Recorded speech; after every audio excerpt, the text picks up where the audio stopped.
It has been truthfully, if unkindly, said of me that I am so willing to drive places that I take on these absurd undertakings as if to spite my one and only self. This time that meant driving from Hamilton to Matamata to pick up my trailer from Dave, tow that to Auckland to pick up a Toyota Echo from Adam, tow that to TECT Park between Tauranga and Rotorua to do some skids, and then tow it all back to Hamilton. As you know, all good big rigs need a name, so I decided to call this one the Doom and Gloom and Crewman, as a reality of what I was attempting to do sunk in with the dull finality of an Acme brand anvil dropped from the top of a desert mesa. The Doom and Gloom and Crewman's average economy display kept me entertained, effectively gamifying economical driving. I truly am far too easily amused. Don't forget to like and subscribe for more of this riveting content. After many hours and hundreds of kilometers, I unloaded the silly little Echo at TECT next to noted rally aficionado Adam Ostermeyer's silly little Vitz. Well, we're just on the recce and the track is really inconsistent. It's soft and slippery in places and hard and grippy in others. And we're doing it clockwise this time, whereas previously I've always done it anti-clockwise, and it seems like a very different track in that direction. Look at this spanner over here. Fucking ding dong. Fucking nerd playing on his phone.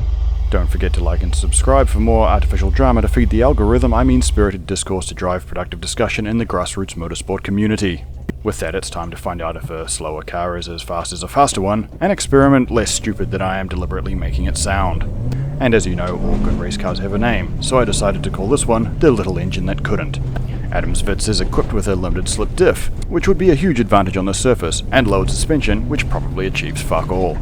What it doesn't have is a sci-fi digital dash with an aesthetic approximately 2 notches too boring to be called retro-futuristic even now, 20 years after its release.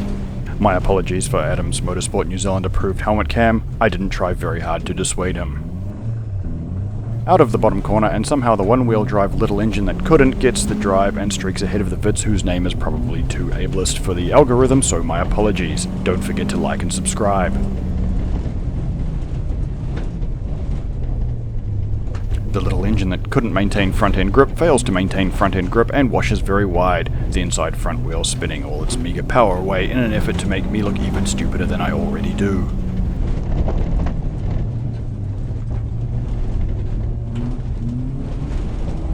I get the Echo into the first of many ill-advised and frankly overkill tank slappers on the way into the start-finish, but Adam decides to prove he has a brain even smoother than mine, and oversteers like a total noob, I mean champion, I mean valued member of the grassroots motorsport community.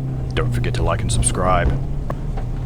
Meanwhile, I'm running away like this is a fanciful depiction of 1970s southern USA, and I have a boot full of illicit beverages and the flag of a doomed rebellion painted on the roof of a car very much like this one, only more orange.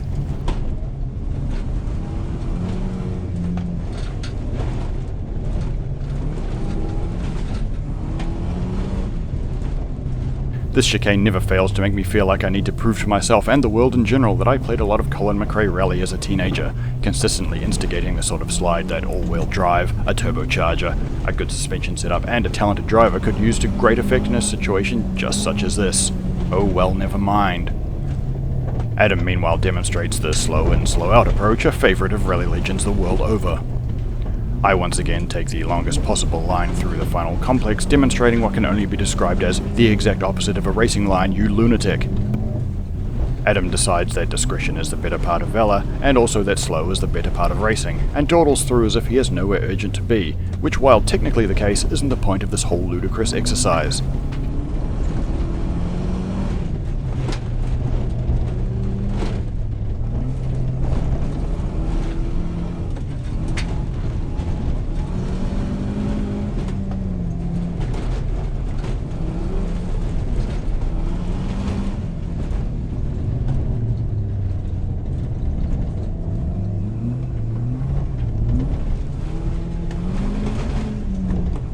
With a healthy lead that I am of course currently unaware of, I continue my policy of refusing to learn anything and just about understeering off the fucking track like the smooth-brained Toyota Echo commuter that I apparently now am. Adam avoids that pitfall by, you guessed it, driving very slowly and somehow still making it look like hard work. This time I don't need to slide because the track exit is right in front of me, but oh well, never mind. chalk up 1 point to the little engine that couldn't, and enjoy the wait as Adam finishes his commute, limps back to the pits, does his very best as a willing and capable competitor. I trounce him by a humiliating 10 seconds and change, but am unaware of this at the time and miss my opportunity to mercilessly gloat, good-naturedly rib, encourage my friend and competitor to just go out there and do his best and have a great time. Who would scrape up bits of their Toyota at this track, honestly? Hey, it's still attached. Mine was still attached, it was just all fucked up, which, I'm seeing certain parallels here, that's all I'm saying. So look how nice and fucking clean and unfucked this one is. Because you got like 6 feet of fucking ground clean. Yeah, rally, fucking rally machine. Wheels full of dust. And speaking of rally machines,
so this is the guy who won the Motorcana.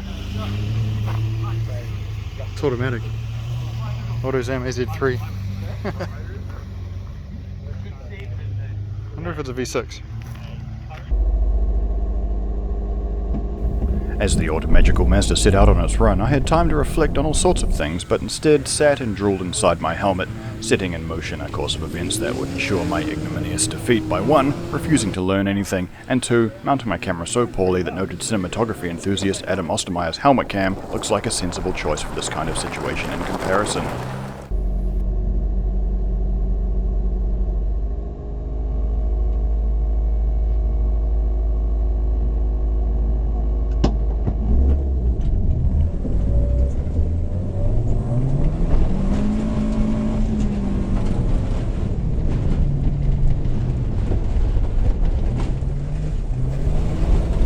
Oh well, never mind.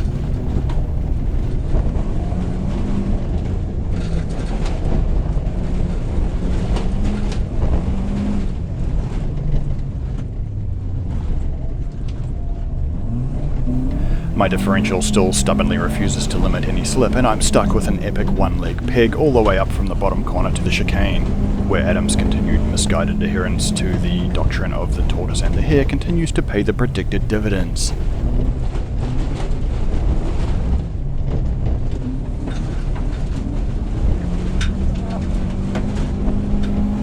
Meanwhile, my big brain racing strategy is still somehow failing to pay off despite my dedication to pushing the Echo off the exit of the chicane like a shopping trolley with 3 fucked wheels. Adam actually takes the final turn with some pace while I fuck off to the wrong side of the track yet again for some reason. I truly am my generation's Carlos Sainz. But holy shit, how slick was that editing? Don't forget to like and subscribe for more try-hard faux Tarantino, or is it Guy Ritchie cuts and wipes and picture-in-picture bullshit?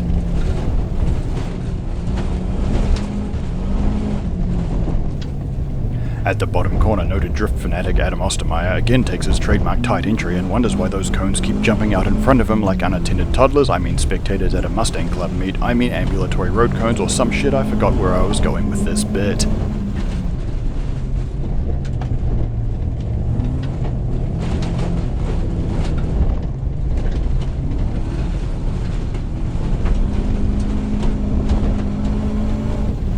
Halfway through my second stint, and holy shit, somehow I managed to unfuck my line out of the chicane, hugging the inside and finding some actual pace along the back of the circuit. Adam tries stealing my moves, but too bad, scrub, you've got to go a long way further than that in the wrong direction to match my wayward fumblings, you absolute champion. Check it out, where the actual fuck am I going?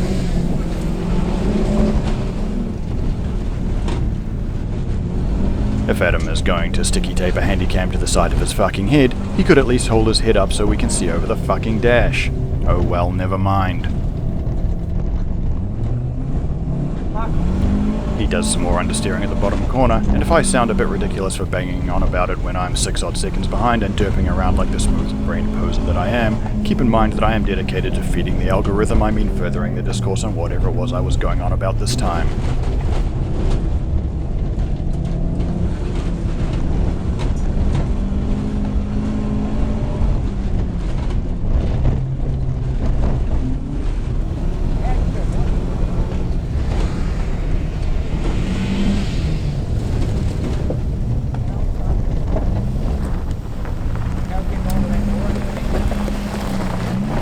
Adam crushes me by 8 seconds in what can only be described as a total fucking hiding.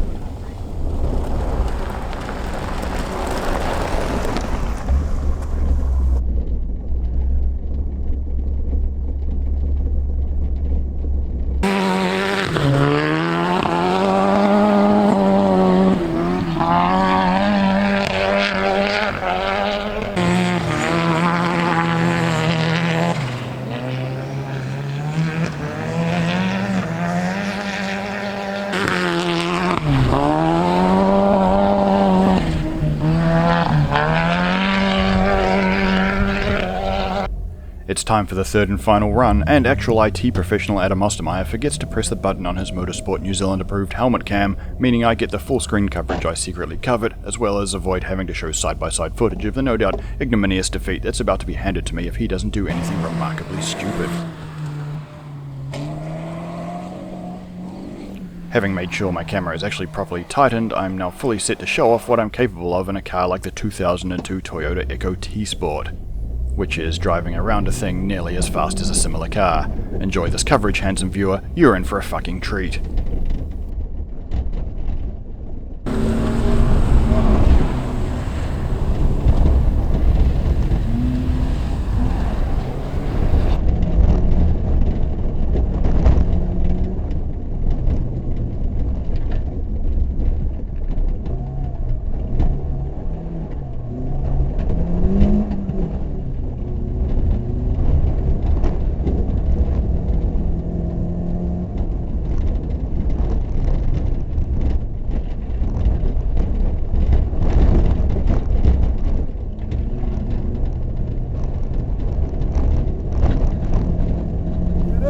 I'm aiming for a sub 3 minute time this time, and so far seem to be doing some of the things necessary to make that a reality.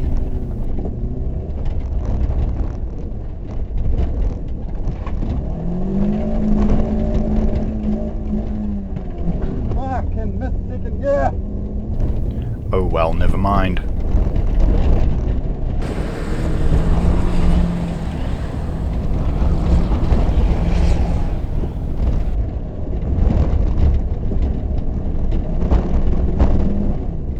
A big handful of handbrake and an armload of opposite lock gets me through the bottom hairpin fairly smartly for once, and I can't wait to see what smooth brain bullshit I'm going to pull to throw away those gains.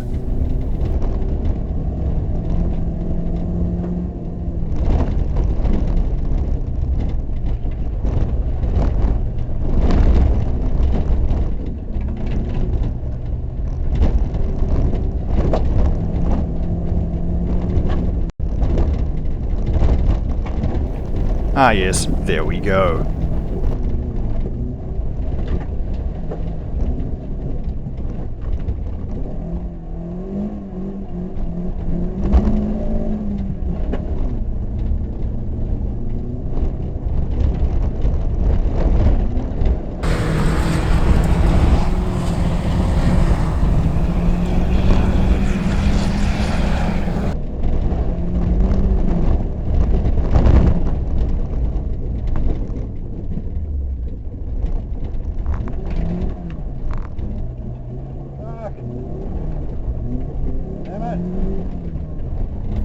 I hope you are as amused as I am embarrassed.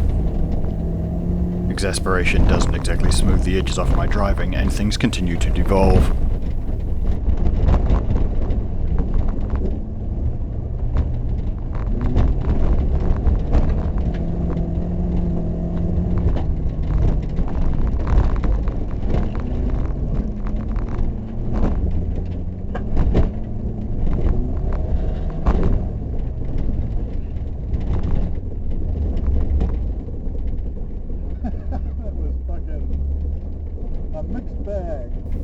That's being very generous to yourself, you fucking embarrassment. It'll be faster, but not fast enough, I reckon.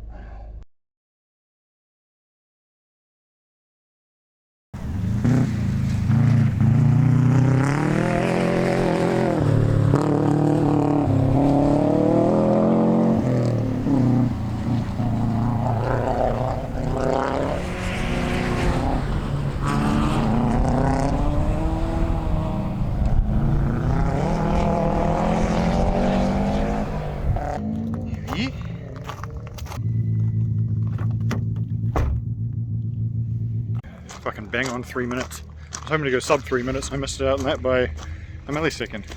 Yeah, well.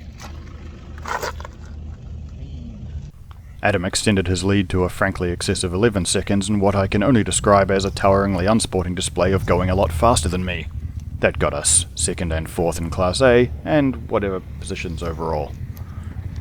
Suitably chastened, I loaded the little engine that couldn't onto the back of the Doom and Gloom and Crewman, and chased the sunset westward to the mighty Waikato, where after 582.5 kilometers at 12.7 liters per 100 k's, I felt pretty good about my 9.5 minutes of dirt skids in a tiny hatchback.